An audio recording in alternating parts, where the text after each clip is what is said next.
कल विधानसभा मॉनसून सत्र में सदन में लाए गए अविश्वास प्रस्ताव पर सभी सदस्यों को चर्चा का समय न देने पर विपक्ष मुखर हो गया है और सदन में ही हंगामा शुरू कर दिया गया। विपक्ष सभी विधायकों को बोलने देने की मांग कर रहा था, लेकिन विधानसभा अध्यक्ष द्वारा इसकी अनुमति नहीं दी गई और मुख्यमंत्री जयराम ठाकुर चर्चा का जवाब देने के लिए खड़े हुए, जिसके बाद विपक्ष कुर्सियों से खड़े हो गए और नारेबाजी करते हुए सदन से बाहर आ गए। नेता प्रतिपक्ष मुकेश अग्निहोत्री ने कहा कि यह सरकार पूरी तरह से विफल हो गई है और लोगों का विश्वास इस सरकार से उठ गया है।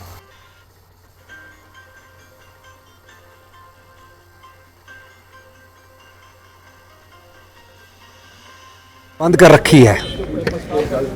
उनके चीफ सेक्रेटरी को, मुख्यमंत्री जी को यही नहीं पता लगा कि प्राइम मिनिस्टर साहब हटा रहे हैं। प्राइम मिनिस्टर साहब ने उनको 3 महीने पहले चिट्ठी लिखी, फिर दिल्ली बुलाया, कहा भी आपके चीफ सेक्रेटरी के खिलाफ एक बहुत शिकायत है और हमने वेरीफाई की है कि उनका कहीं फ्लैट है और एक सीमेंट कंपनी के प्रति उन्होंने कुछ ऐसी बात कही है जिसके संदर्भ में उन्होंने कहा। तो अब जब फिर मुख्यमंत्री जी ने उस चीफ सेक्रेटरी को हटाने की अपनी जरूरत नहीं समझी, पीएमओ ने जब डांटा तो मुख्यमंत्री ने चीफ सेक्रेटरी को उठाया और 2 लोगों को भी मुख्य चीफ सेक्रेटरी की जो रेस में थे उनको ना बनाकर आगे उन्होंने मुख्यमंत्री तीसरे व्यक्ति को बनाया। क्यों बनाया, इसका जवाब माननीय मुख्यमंत्री जी दीजिए। पुलिस लीग में ये पुलिस का मैंडेट नहीं है कि आप पुलिस भर्ती करिए, सबऑर्डिनेट सिलेक्शन बोर्ड का के लिए बनाया है, उसके द्वारा सिलेक्शन होनी चाहिए। गोरखे पकड़ा दिए, चौकीदार पकड़वा दिए, 90 आदमी अंदर करवा दिए। मुझे तो यही नहीं समझ आता कि पुलिस का कोई अधिकारी कर्मचारी नहीं पकड़ा गया।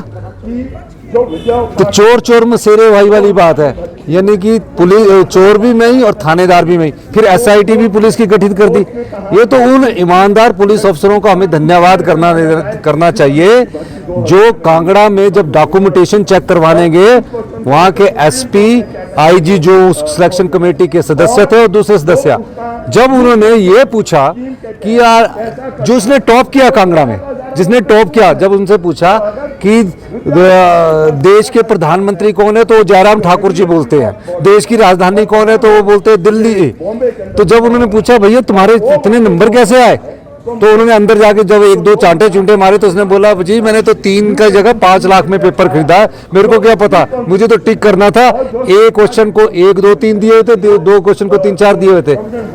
तब उन पुलिस अधिकारियों ने उन पर दबाव डाला गया। पुलिस अधिकारियों ने कहा कि नहीं, हम अपनी आत्मा का सम्मान करते, हम हिमाचल के लोग हैं, ईमानदार लोग हैं, हम सरकारी अधिकारी हैं और हम उन पुलिस अधिकारियों को कांगड़ा का धन्यवाद भी करते हैं और भी पुलिस कर्मचारियों को धन्यवाद करते हैं जिन्होंने इस पेपर नीलामी को, जिसको लीक कहा जाता है, जनता की अदालत में उजागर किया। ये तो एक विश्वास प्रस्ताव लाने के लिए 1/3 बहुमत जो है विधायकों का जरूरी होता है, जो कि हमने हेड काउंट करा के और साबित कर दिया था कि हम 23 विधायक जो है इस मोशन के साथ खड़े हैं। जब इसके मूवर जिन्होंने ये प्रस्ताव दिया है वो 23 के 23 थे, तो हम 23 व्यक्तियों को बोलने का मौका मिलना चाहिए था। सरकार डिबेट से भागती है, बातें सुनने से भागती है, हम लोगों को बोलने नहीं दिया गया। जब हमने बोलने ही नहीं देंगे तो फिर सदन में हम किस लिए आए हैं?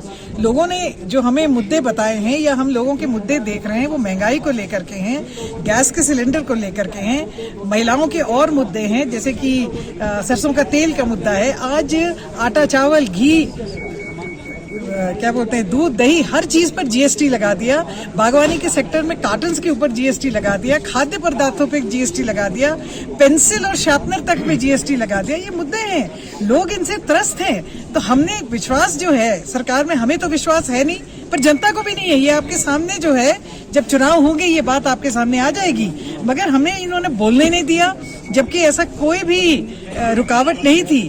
पहली बार तो छोटा सेशन किया, पहली बार ऐसा हो रहा है कि ये 35 दिन के सेशन, जबकि विधानसभा का हिमाचल का रूल है कि 35 दिन पूरे करने हैं, तो 4 दिन का इन्होंने सेशन रखा। 4 दिन के सेशन में भी ये बोलने नहीं दे रहे हैं। अविश्वास प्रस्ताव क्या 3 घंटे में पूरा हो सकता है? 23 व्यक्तियों ने हमने बोलना है, इनकी तरफ से भी लोगों ने बोलना था और मुख्यमंत्री ने जवाब देना था।